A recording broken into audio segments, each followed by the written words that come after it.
Usually when you read a set of instructions or a legal contract or really any kind of formal regulatory document, the utility of that document relies entirely on precision. Right, absolutely. Like if you are reading a blueprint for a bridge, a solid line means a load-bearing wall, and a dotted line means a temporary structure.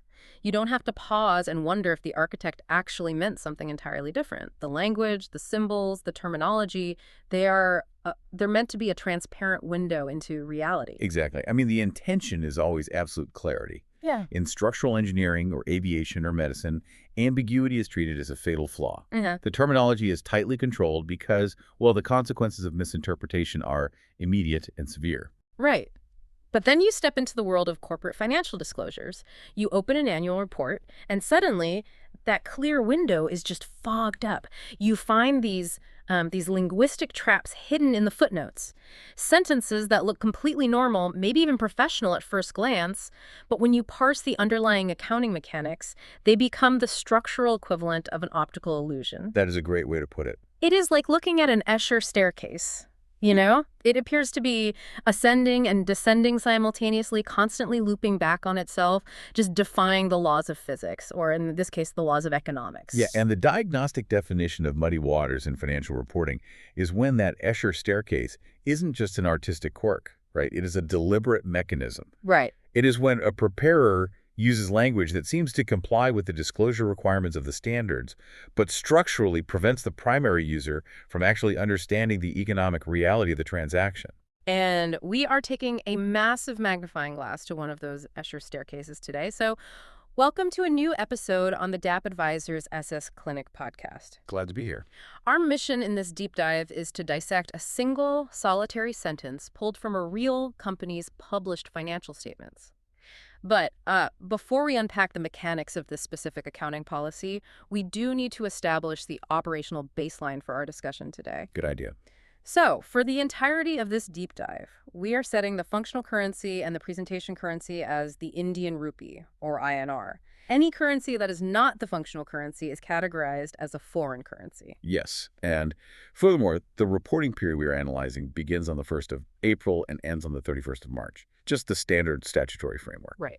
It is also really critical to state up front that the views expressed in this deep dive are strictly personal views. They are not binding on anyone. You, as the listener, should always seek the help of a qualified professional expert before taking or, refraining from taking any action based on the analytical views we discussed today. For sure. And establishing that baseline is crucial because the accounting policy we are about to analyze didn't just appear in some theoretical textbook. This observation comes from the published Ind AS financial statements of a listed company. Wow. Yeah. It was actually discovered during a suo motu independent review conducted by Gap Advisors. They downloaded these published statements from the public domain and reviewed them independently, identifying this specific anomaly. And this exact observation was actually the featured analysis in the 220th edition of the Gap Advisors Task Weekly newsletter that is authored by C.A. Manish C. Iyer, director at Gap Advisors, and it is published on LinkedIn. That's right. Over 230 editions of that newsletter have been published to date.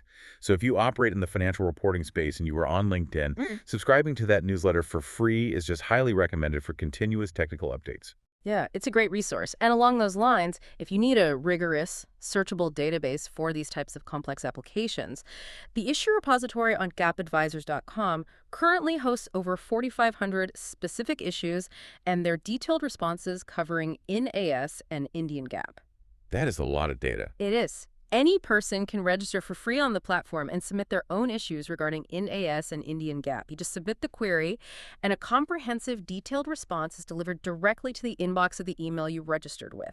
Think about the utility of that for, an audit team. Oh, absolutely. When you need to heavily document your audit file to demonstrate exactly how you addressed a contentious issue regarding the application of Ind AS just to satisfy regulatory oversight, having that level of specific documented guidance is invaluable. It really is. And, proactive measures are always more efficient than reactive defenses. You can actually get your financial statements reviewed by Gap Advisors before signing them. Yeah, preparers can submit their financial statements in a near-to-publishing PDF format via email to info@gapadvisors.com. A pre-issuance review can identify these structural language issues before they are locked into the public domain and become the subject of regulatory scrutiny. Which is exactly what happened to the company we are talking about today. Right. So let's get into the actual text of this policy. We are looking at an accounting policy regarding general administrative expenses. This is the exact verbatim quote pulled from Section 3.3 of this listed company's financial statements. Okay, lay it on us. The policy states, quote, general administrative expenses which are directly attributable are allocated to activities, and the balance is charged to statement of profit and loss, end quote. Okay, so on the surface, to a casual reader, it utilizes standard financial lexicon. Sure. But structurally, it is a masterclass in contradiction. It really is. So let's dissect the first half of that sentence. General administrative expenses which are directly attributable. I want to focus on the mechanical contradiction here. In the framework of Ind AS, what specifically designates an expense as a general administrative expense, and how does that inherently conflict with the requirement of being directly attributable? Well, we really need to look at the fundamental nature of cost behavior and cost allocation. A general administrative expense is, by definition, an indirect cost. Right. It is an overhead cost incurred for the direction and control of the enterprise as a whole. We are talking about things like the remuneration of the board of directors, corporate legal fees, the depreciation of the corporate headquarters, statutory audit fees. The big bucket stuff. Exactly. These expenses sustain the entity's existence, but they lack a causal, traceable relationship to the creation of a specific asset or the production of a specific unit of inventory. They are the ultimate unlockable costs. You cannot mathematically prove that, say, a specific hour of the chief financial officer's time generated a specific cubic meter of concrete poured at a factory construction site. Right. That is just impossible. Which brings us to the phrase directly attributable. Right. In NAS, particularly when we look at Ind AS 16 for property, plant, and equipment, or Ind AS 38 for intangible assets, directly attributable is a very rigid threshold. How so? A cost is directly attributable only if it arises directly from bringing the asset to the location and condition necessary for it to be capable of operating in the manner intended by management. Okay. The standard explicitly lists examples like costs of employee benefits arising directly from the construction of the item of PPE, costs of site preparation, initial delivery, and handling costs.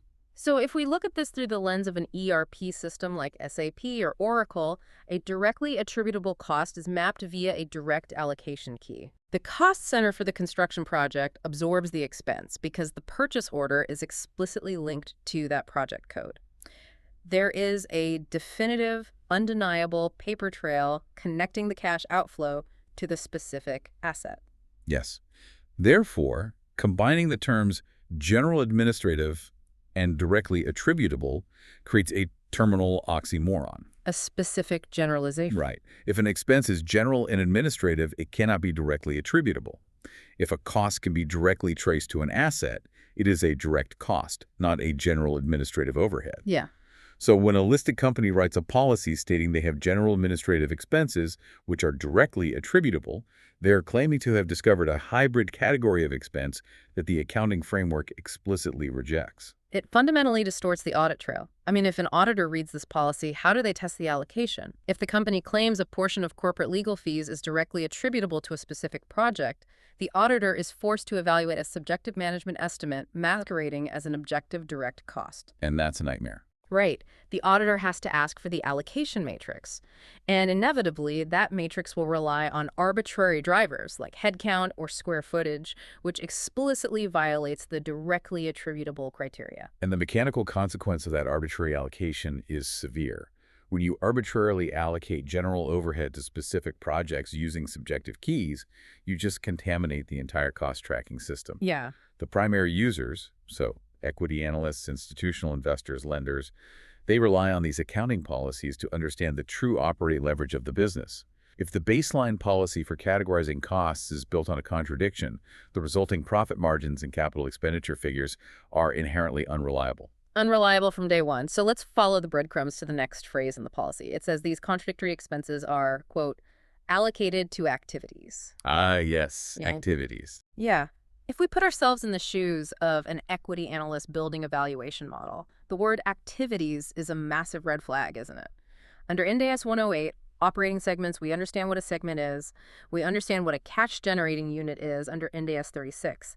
But activities is not a defined term in this context. It is an amorphous bucket. It is a totally amorphous bucket, and the ambiguity of activities serves a very specific function in this sentence. Which is? Well, when a financial controller uses a non-standard, undefined term to describe the destination of an allocated cost, we have to look at what they're actively avoiding saying.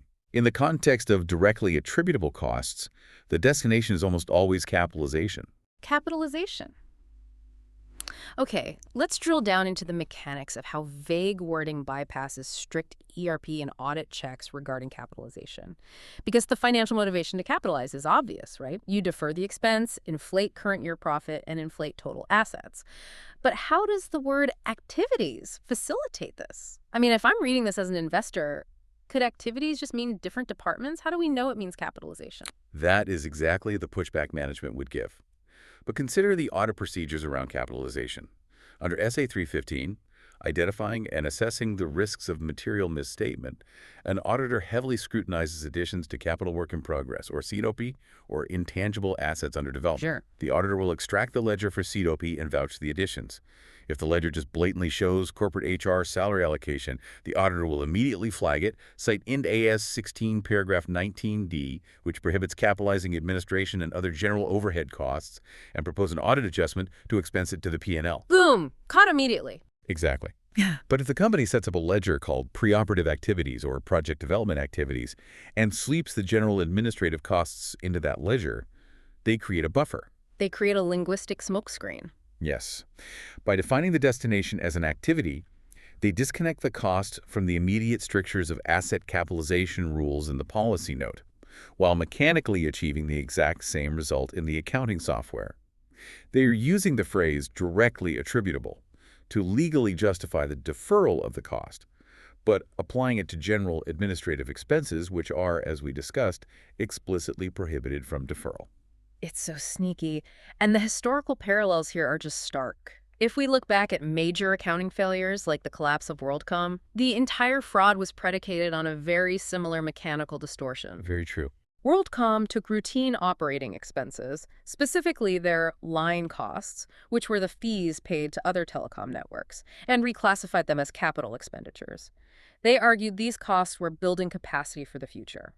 By shifting billions of dollars from the income statement to the balance sheet, they artificially maintained their profit margins while their actual cash flow deteriorated. And the underlying mechanism here is identical. It is the inappropriate deferral of operating expenses. When a policy states that general administrative expenses are allocated to activities, the user must assume those costs are being parked somewhere on the balance sheet. Because they aren't going to the P&L. Right. And if they are parked in CWP, they inflate the return on capital employed, or ROCE denominator, while simultaneously artificially inflating the numerator, the operating profit. If they are parsed in inventory, they inflate the current assets and distort the current ratio, only to be flushed through cost of goods sold in a later period, which just muddies future gross margins. What happens when an auditor challenges this, though? Let's say the auditor demands to know what these activities are. Could the management argue that they are simply allocating costs between different operating segments within the P&L to evaluate divisional performance? I mean, they could try. If management makes that argument, the policy still fails the clarity test of Ind AS 1. Why? Because if the allocation is purely for internal segment reporting under Ind AS 108, the policy should explicitly state how these expenses are allocated among reported segments. However, the phrasing allocated to activities in the balance is charged to statement of profit and loss structurally implies that the portion allocated to activities is not being charged to the statement of profit and loss. The conjunction and the balance creates a bifurcation. If bucket A is activities and bucket B is the P&L, then bucket A must reside outside the P&L. That structural implication is damning. The only place outside the P&L for an expense to reside is the balance sheet. They are capitalizing overhead. Yes. And this brings us to the second half of the policy, which contains its own critical structural failure. And the balance is charged to statement of profit and loss. So to a layman, this might sound sufficiently transparent. They are telling you where the unallocated portion of the overhead goes. It goes to the P&L. But under the Ind AS framework, specifically Ind AS 1, paragraph 10A, simply pointing to the statement of profit and loss is grossly inadequate. Let's break down the mandated architecture of that statement. Okay, so paragraph 10A of Ind AS 1, Presentation of Financial Statements, fundamentally restructured how financial performance is reported. It mandates that an entity shall present a single statement of profit and loss, but it requires that statement to be divided into two distinct mandatory sections. Okay. The standard dictates the section shall be presented together with the profit or loss section presented first, followed directly by the other comprehensive income section. So it is not a single homogeneous list of revenues and expenses. It is a strictly partitioned document.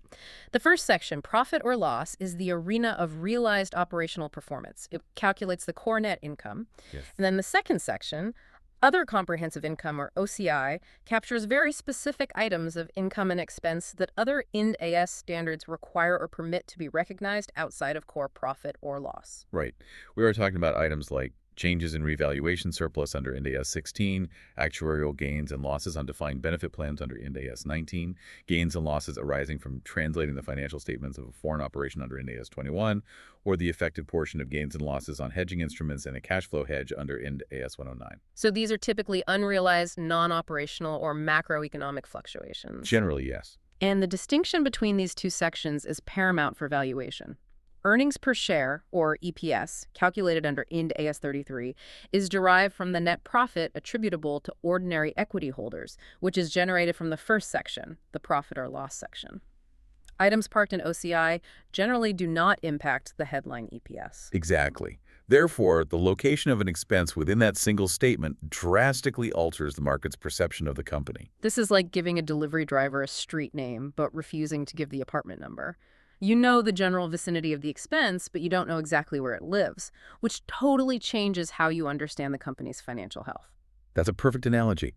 If a company takes a massive expense and routes it through the profit or loss section, operating margins collapse, EPS drops, and the stock price likely takes a hit. Yeah.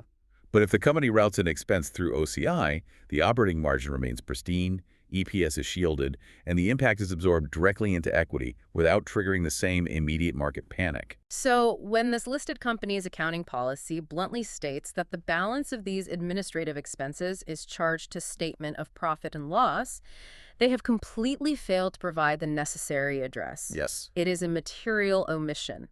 The primary user has no line of sight into whether these residual overhead costs are depressing core operational profit or being magically parked in OCI to protect headline earnings. And in financial modeling, an analyst forecasting free cash flows and operating margins needs absolute certainty about where recurring administrative expenses are housed. Right. If the policy does not specify the section, the analyst cannot accurately normalize the earnings.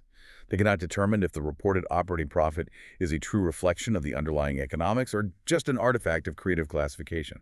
This cumulative ambiguity, the oxymoron of general directly attributable, the vagueness of activities, the missing section in the P&L, it all brings us to the overarching regulatory violation. All of these individual failures coalesce into a breach of Ind AS 1, paragraph 7, which establishes the qualitative threshold for financial communication, specifically defining what it means to obscure information. Yeah, paragraph 7 is arguably the most philosophical and simultaneously the most lethal paragraph in AS1. Lethal how?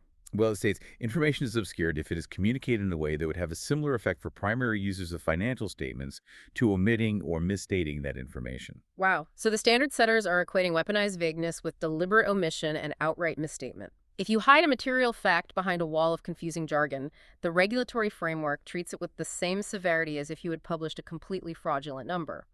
The resulting effect on the primary user's economic decision-making is identical. It really is a profound concept. Being vague is treated as severely as lying or hiding data. The standard provides 5 specific pillars, 5 illustrative circumstances where material information is deemed to be obscured. Analyzing this single-sentence accounting policy against these 5 pillars demonstrates just how deeply a preparer can compromise the integrity of the financial statements without technically leaving a cell blank. Okay, let's walk through them. Pillar A. Right, let's analyze Pillar A. Pillar A states information is obscured if it is disclosed, but the language used is vague or unclear. Well, this is the foundational failure of our featured policy. General administrative expenses which are directly attributable forces the primary user into a state of total interpretive paralysis. Exactly. The user must guess which contradictory term governs the actual accounting treatment in the ERP system. Are they expensing it because it is general, or capitalizing it because it is directly attributable? The language doesn't clarify reality, it shields it. Spot on. Moving to Pillar B. Information is obscured if it is scattered throughout the financial statements. Consider the physical mechanics of auditing or analyzing a 300-page annual report. Oh, man. Right.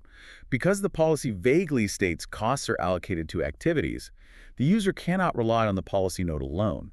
They must hunt for the impact. Yeah, they have to navigate from Note 3 on accounting policies to Note 15 on property, plant, and equipment to look for unusual additions, to Note 20 on intangible assets, then cross-reference the capital work in progress aging schedule. And it doesn't stop there. Right. And they have to jump back to the P&L, analyze the other expenses line item, dig into the subschedules for administrative costs, and then check the statement of changes in equity to see if anything bypassed the P&L entirely.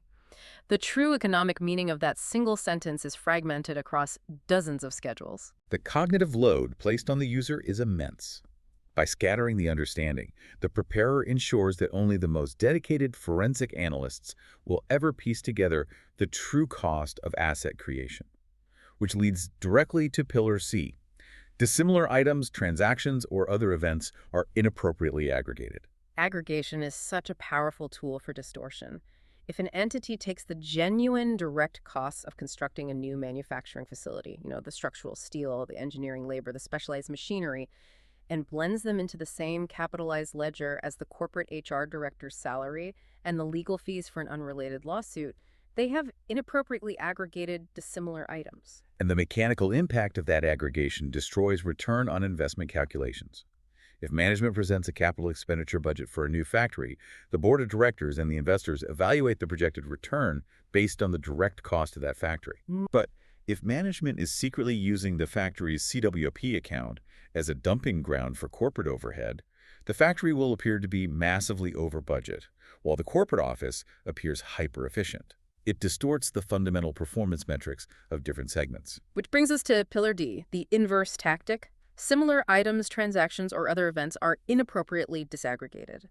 How does disaggregation obscure information in the context of administrative expenses? Well, disaggregation is basically the deployment of the performance materiality threshold as a cloaking device. Interesting. In auditing, SA 320 deals with materiality. An auditor sets a threshold. If an error or an expense is below that threshold, it might not require individual scrutiny or adjustment. If a company has a massive, embarrassing overrun in corporate administrative expenses, presenting it as a single, consolidated line item in the P&L will immediately draw the attention of analysts and auditors. So instead of presenting a 500 million rupee corporate overhead line item, they chop it up. They allocate 50 million to marketing activities, 50 million to supply chain activities, 50 million to IT infrastructure activities, and so on. Precisely. They fracture the similar administrative expenses into numerous smaller line items dispersed across various operational functions. Each individual fraction falls below the materiality threshold, escaping intense scrutiny. Wow. The primary user loses sight of the aggregate burden of corporate overhead because it has been artificially dissolved into the broader operational matrix. Finally, we reach Pillar E. The understandability of the financial statements is reduced as a result of material information being hidden by immaterial information to the extent that a primary user is unable to determine what information is material. This is what I call the tactic of weaponized fatigue. We often think of financial fraud as entirely made-up numbers.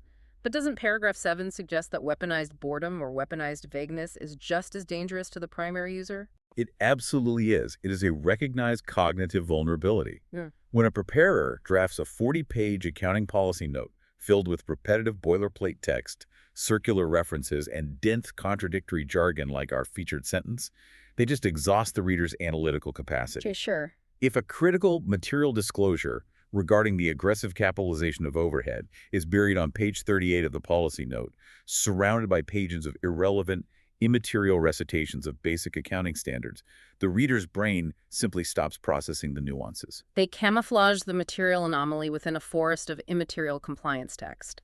The primary user cannot isolate the signal from the noise. And AS1 paragraph 7 explicitly outlaws this strategy. A financial statement is supposed to be a navigable map of economic reality. If the legend on the map is written in contradictions and the landmarks are intentionally obscured by fog, the document fails its fundamental regulatory purpose. Yes, and the rigorous application of Ind AS requires an uncompromising approach to language. The accounting policies are the foundational algorithms that generate the numbers. If the algorithm is flawed, contradictory, or intentionally opaque, every metric derived from it, from EPS to ROCE to free cash flow, is compromised. So we started this deep dive looking at a single sentence from a listed company's published financial statements. General administrative expenses which are directly attributable are allocated to activities, and the balance is charged to statement of profit and loss.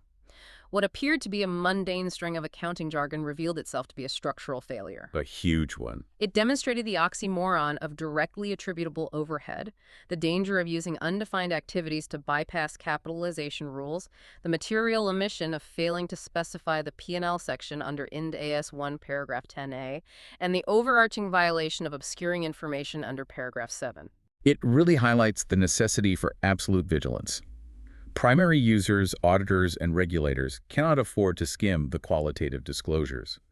The mechanics of financial distortion are frequently embedded in the syntax of the accounting policies long before they manifest in the numerical schedules. Which leaves us with a critical, ongoing challenge. If a single throwaway sentence in a published, fully audited listed company's financial statement can be this structurally compromised, if it can obscure this much meaning regarding capitalization mechanics and P&L allocation, what other subtle linguistic traps might be hiding in plain sight in the footnotes of the companies you are analyzing, investing in, or auditing? It is definitely something to think about. Are you rigorously challenging the syntax of the disclosures, or are you accepting contradictory jargon at face value? Defensive reading is a mandatory skill in modern financial analysis.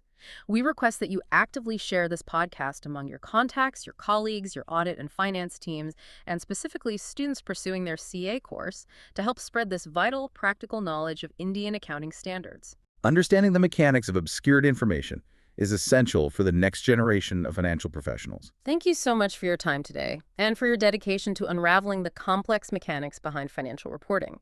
To ensure you receive our future analyses, please follow or subscribe to the Gap Advisors Ind AS Clinic podcast on Spotify, Amazon Music, and YouTube, whichever platform you prefer to listen to Gap Advisors Ind AS Clinic podcasts on. Keep reading those footnotes meticulously.